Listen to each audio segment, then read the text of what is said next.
Qui vit dans les châteaux, Scoop? Oh, facile! Les rois, les reines, les princes et les princesses. Oui. Et de nos jours, certaines familles aussi. Des ouvriers sont souvent appelés à rénover des châteaux anciens et à y installer l'eau courante, l'électricité et le chauffage. Oh, ça a l'air d'être un dur labeur, Bob. Je préfère construire ce genre de château, moi. Bon travail, Scoop! Votre Majesté, s'il te plaît. Merci, Bob. Veuillez me pardonner, Votre Majesté. Qu'est-ce que tu obtiens si tu fais s'entrecroiser une maison et un bateau? Une famille avec le mal de mer? Non, Scoop, un bateau-maison. Waouh, ça a l'air chouette. Alors des gens peuvent vivre sur un bateau? Eh oui!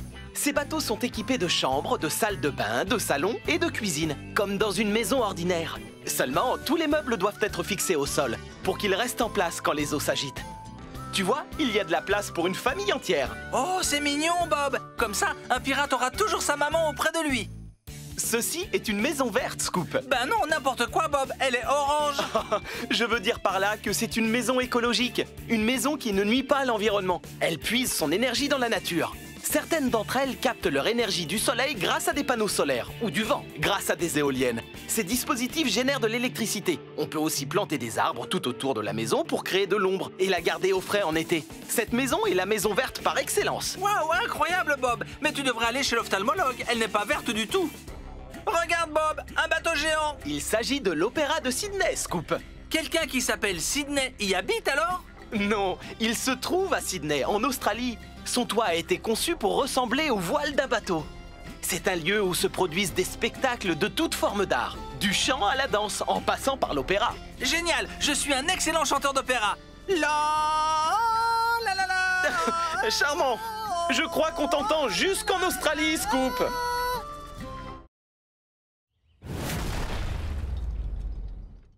Qu'est-ce qu'on fait aujourd'hui, Bob? Chut! On construit un affût pour Monsieur Bentley pour qu'il puisse observer les oiseaux en toute tranquillité. Ensuite, on ajoutera des éléments de camouflage. C'est quoi le camouflage? Nous peindrons la cabane dans des tons de vert et de marron. Les couleurs des arbres, des feuilles et de l'herbe. C'est ça le camouflage. De cette manière, la cabane se fond dans le décor. Les oiseaux ne sont pas effrayés par Monsieur Bentley et ils ne s'envolent pas.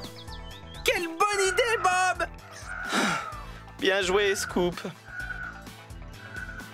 Savais-tu que les couleurs de peinture avaient un effet sur l'humeur, Scoop? Vraiment?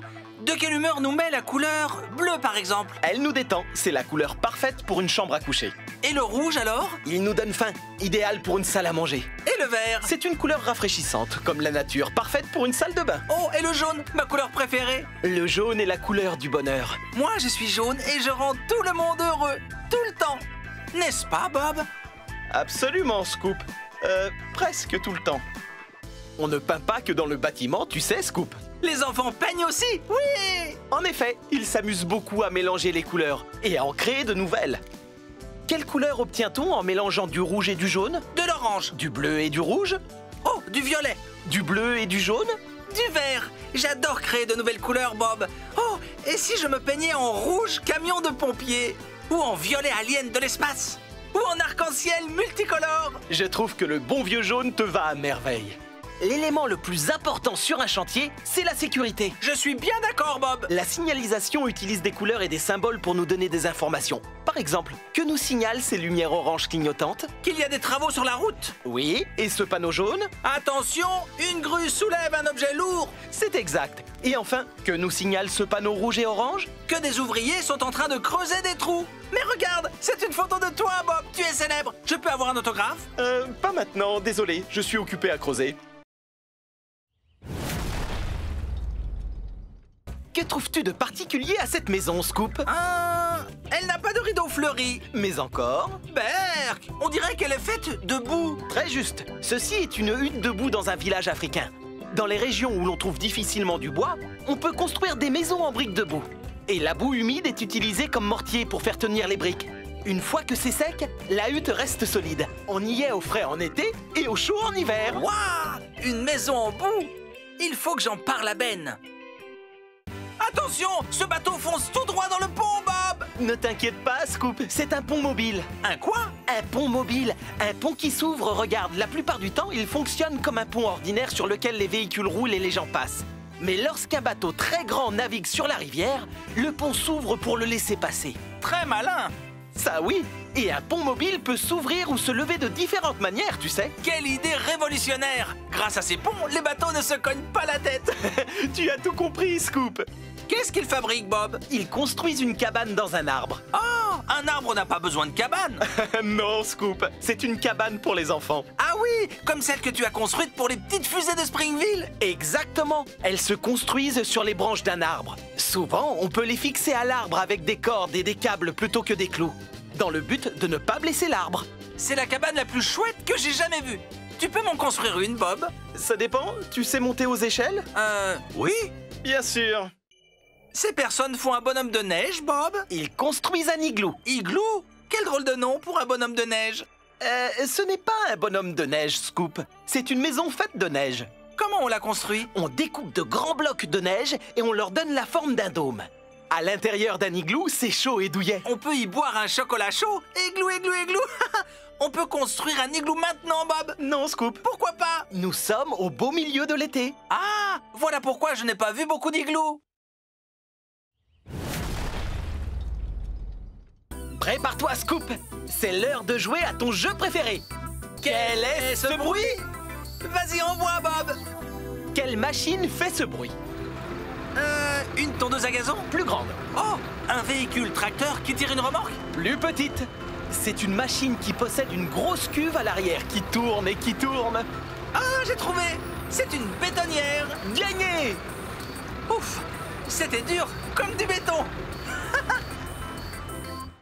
Accrochez-vous bien, tout le monde. Le moment est venu de jouer à Quel est ce bruit? Écoute bien attentivement, Scoop. Qu'est-ce qui fait ce bruit? Waouh, ça fait mal aux oreilles. Pardon? J'ai dit ça fait mal aux oreilles. Oui, c'est vrai. Alors, verdict? Ce ne serait pas une roulette de dentiste? Non. Les dents de Léo qui claquent quand il fait froid? Non, je te donne un indice. On s'en sert pour casser du béton. Un marteau-piqueur. Bonne réponse. Quoi? Bonne réponse. Désolé, je ne t'entends pas. Le marteau-piqueur fait trop de bruit. Bob, je m'ennuie. Ça te dit de faire une petite partie de Quel est ce bruit? Oh, que oui, envoie Bob. Alors, Scoop, quel outil fait ce bruit? Un avion à réaction? Non. Un rayon laser d'extraterrestre? Non. Ces rouleaux qui ronflent? Non. Oh, c'est trop difficile. Donne-moi un indice. On s'en sert pour couper des morceaux de bois. Oh, une scie sauteuse. Oui. Je le savais depuis le début. À d'autres, Scoop. Devine quelle heure il est? L'heure de jouer à Quel est ce bruit? Bien vu. Qu'est-ce qui fait ce bruit? Un perforateur, peut-être? Non. Oh, un lance-balles de tennis. Non. Chef Papy qui casse des œufs. Tu es très loin du compte. Tiens, un indice. On s'en sert pour assembler des planches de bois. Oh, ça y est, une cloueuse. Bien joué, Scoop. Je t'ai cloué le bec, hein? Waouh, Bob! Comment peut-on construire un bâtiment aussi vite? C'est une vidéo à effet accéléré, Scoop. Elle retrace en quelques secondes des travaux qui ont duré des mois en réalité. Ah, je vois. C'est logique. C'est un bon moyen d'observer les différentes étapes de construction. Tu vois, ils construisent de bas en haut, étage par étage, avec l'aide d'une grande grue qui lève le matériel lourd. Comme mini-grue? Voilà. Et une fois que la structure intérieure est terminée, on pose un vitrage sur la partie extérieure. C'est déjà fini. Ils travaillent encore plus vite que nous. Sais-tu que les maisons sont un peu comme les humains, Scoop? En quoi? Les maisons parlent et jouent au football? Non. Tout comme les humains, la plupart des maisons ont un squelette. Seulement, le leur est fait de bois. Et comme les squelettes humains, il s'agit d'une structure solide qui fait tenir l'ensemble. Une fois la charpente en bois terminée, on ajoute les murs, les fenêtres et le toit.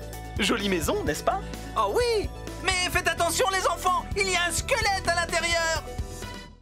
Bob, je veux rouler jusqu'en ville, mais il y a une rivière qui me bloque le chemin. Dans ce cas, on a besoin d'un pont, Scoop. Tout d'abord, on construit une structure en acier qui permettra à la route de tenir.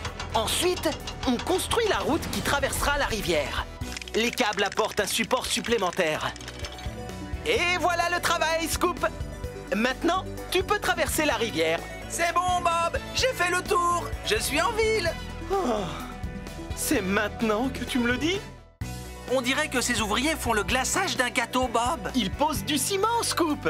Un gâteau au ciment? Berk, ça a l'air dégoûtant. Non, c'est le sol qui est fait avec du ciment. Tu vois comme ils remuent dans le seau avec leur outil? C'est pour que le ciment reste bien fluide. Et lorsqu'ils le versent sur le sol, ils le lissent. Et puis le ciment sèche et durcit. En fait, c'est vrai que c'est similaire au glaçage d'un gâteau. Tu crois que tu pourrais me faire un gâteau à l'essence, Bob? Alors ça a l'air dégoûtant. Un gâteau à l'essence. Regarde, Bob, c'est la grande sœur de Tourneboule. C'est une bétonnière, Scoop. Moi, je le savais. Waouh! Regarde sa cuve qui tourne. C'est grâce à elle que le béton reste fluide et ne durcit pas. Il est malaxé avant d'être versé à l'endroit que l'on veut bétonner. Et elle tourne, elle tourne, elle tourne. Personne ne sait quand elle s'arrête. Oh, j'ai la tête qui tourne maintenant. Le béton est par la suite versé sur la surface voulue, après quoi nous pouvons... Rouler sur le ciment frais et écrire notre nom dessus. Non, Scoop, lisser le béton. Ah oui, on peut faire ça aussi. Quand avons-nous besoin d'un chariot élévateur, Scoop? Quand nous allons faire nos courses au supermarché. Pas un chariot élévateur. Une machine qui permet de soulever des objets lourds sur des trajets de courte distance. Il est équipé de fourches, de bras en forme de L qui lèvent le matériel.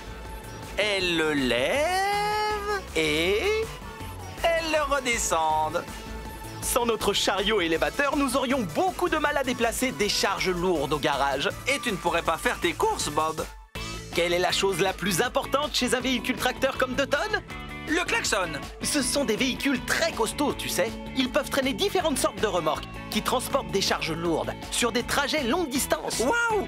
On part en vacances. Ils transportent de tout, du matériel de construction aux marchandises en passant par des maisons ou même d'autres machines.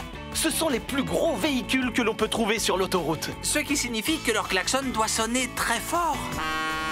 Je n'ai pas un klaxon aussi puissant, moi. Tant mieux.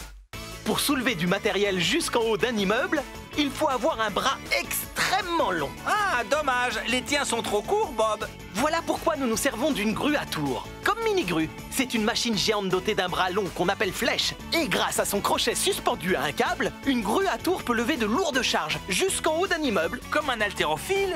Elle contribue à la construction du bâtiment petit à petit. Mini-grue est tellement forte, Bob. Ses muscles sont plus gros que les tiens. Bien plus gros, oui. Pourquoi les girafes ont-elles le cou très long, Scoop? Oh, une devinette. Parce que leurs pieds sentent mauvais? Non, parce que dans la nature, elles mangent les feuilles des plus hautes branches des arbres.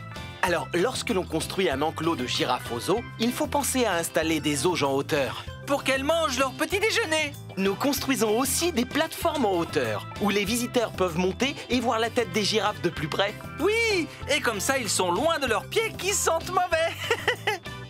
Qu'est-ce que tu vois là, Scoop? Un terrain de jeu. Et il y a un petit enfant tout poilu qui y joue. Ce n'est pas un terrain de jeu, c'est un enclos à singes. Il a été conçu pour ressembler à leur environnement naturel, car les singes vivent dans les arbres. Ces poteaux en bois, ces balançoires et ces cordes leur permettent de s'adonner à leur activité favorite, grimper aux arbres et se balancer. Waouh, ça a l'air drôlement amusant. Je peux les rejoindre? Je n'en sais rien, Scoop. Tu es jaune, il risquerait de te confondre avec une banane. Berk! Oh, une piscine. Tu vas t'entraîner au dos crawlé, Bob? Non, Scoop. Il s'agit du bassin des manchots aux eaux.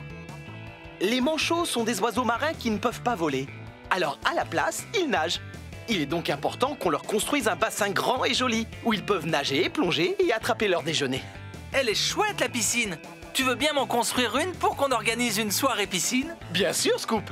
Quand les manchots auront des dents. Oh, vraiment? Merci, Bob. Un monstre des mers! Ce n'est pas un monstre des mers, Scoop. C'est un requin. Un requin? Oh, ça va alors. J'adore les requins. L'aquarium d'un requin doit ressembler à l'océan. Alors on y ajoute du sel pour donner une impression d'eau de mer. L'aquarium doit être très grand, car le requin a besoin de beaucoup d'espace pour nager, et pour que ses branchies captent l'oxygène dans l'eau. Qu'est-ce qu'ils aiment manger, les requins, à ton avis? Mes délicieux sandwichs à la sardine, j'imagine. Je n'en suis pas si sûr, Bob.